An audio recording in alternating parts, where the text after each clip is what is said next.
낚시꾼 민창식은 아침 일찍부터 낚시대를 들이우며 조용한 시간을 보내고 있었다. 물결은 잔잔했고 바람 한 점 없이 고요한 날씨였다.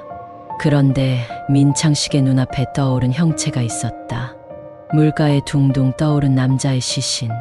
그곳은 깊이 허리 정도밖에 차지 않는 얕은 저수지였다. 시신은 곧바로 경찰에 의해 신원이 확인되었고 강남경찰서 강력반 형사인 이용준으로 밝혀졌다. 서울에 직장과 집이 있는 그가 왜 200km나 떨어진 이곳에서 싸늘한 시신으로 발견되었을까? 이 형사의 죽음은 곧 경찰 내부에서 자살로 처리되었다. 마치 서둘러 매듭 지으려는 듯한 수사였다. 하지만 유족들은 이를 받아들일 수 없었다. 그럴 리가 없어. 우리 아들이 자살을 할 이유가 없다고요. 어머니의 절규가 울려 퍼졌지만 경찰은 이를 외면했다. 그러나 시간이 지나면서 사건의 진실은 자살로 단순하게 설명되지 않았다.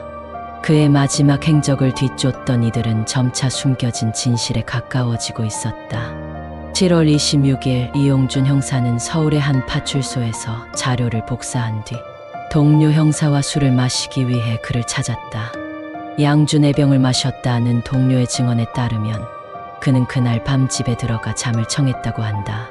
하지만 그날 새벽 그는 집을 나서 부산으로 향할 준비를 하고 있었다. 이상한 점은 그가 평소 술을 잘 마시지 못하는 체질이었다는 것이었다. 양주를 4병이나 마시고도 제대로 걷지 못할 정도가 아니라니? 심지어 동료 형사들은 그가 술을 마시고 얼굴이 빨개지기만 해도 어지러워했다고 말했다. 그날 그의 체내 알코올 수치는 0.01% 미만, 즉 거의 술을 마시지 않은 상태였다. 그렇다면 양주 4병을 마셨다는 진술은 어떻게 된 걸까? 더욱 기묘한 점은 그가 출근하지 않고 절도 사건 현장으로 가 사진을 찍었다는 사실이었다. 사건 현장을 찍고 다시 집에 들러 바나나로 간단히 요기를 한 후 부산으로 떠날 준비를 했다. 부산으로 향한 이유는 무엇이었을까? 그의 내비게이션은 부산의 한 차량 정비소를 목적지로 찍고 있었다. 이 형사는 부산으로 향하는 길에 경부고속도로에서 사고를 내고 말았다. 충북 영동군에 위치한 한 병원으로 후송되었지만 그는 병원에서 갑자기 자취를 감추었다. 응급실 간호사에게 화장실을 가겠다며 나갔고 그 순간 그는 사라졌다. 이후 실종 신고가 접수되었고 이틀 후 그가 발견된 장소는 영동의 저수지였다. 병원에서 멀지 않은 낚시터에서 죽음을 맞이한 형사는 왜 그곳에 있었던 걸까? 수사가 진행되면서 이용준 형사의 죽음을 둘러싼 또 다른 진실이 드러났다. 그의 마지막 만남은 경찰의 정보원이었다. 그 정보원은 부산 출신이었고 형사는 그를 통해 또 다른 부산 정보원과 연결되었다. 사건 발생 전 형사는 부산으로 내려가겠다는 말을 했고 그의 내비게이션은 바로 그 정보원의 집 근처를 목적지로 설정해 두었다. 이 형사와 정보원은 사건이 발생하기 2주 전에 처음 만났지만 그들이 나눈 대화는 비밀에 붙여져 있었다. 그러나 형사와 정보원 간의 만남은 단순한 정보 교환 이상이었을 가능성이 컸다. 당시 형사는 경찰 내부의 비리를 파헤치고 있었고 그 과정에서 민감한 정보를 손에 넣었을 수 있었다. 평소 술을 마시지 못하는 그가 술을 마셨다는 것, 그가 부산으로 향하려 했다는 것, 그리고 마지막 순간에 저수지에서 시신으로 발견되었다는 점은 그의 죽음에 대한 의문을 증폭시켰다. 형사가 부산으로 향하는 도중 발생한 교통사고 역시 의문투성이었다. 사고 현장을 조사한 전문가들은 졸음운전으로 인한 단독 사고라기엔 설명할 수 없는 흔적들이 있다고 지적했다.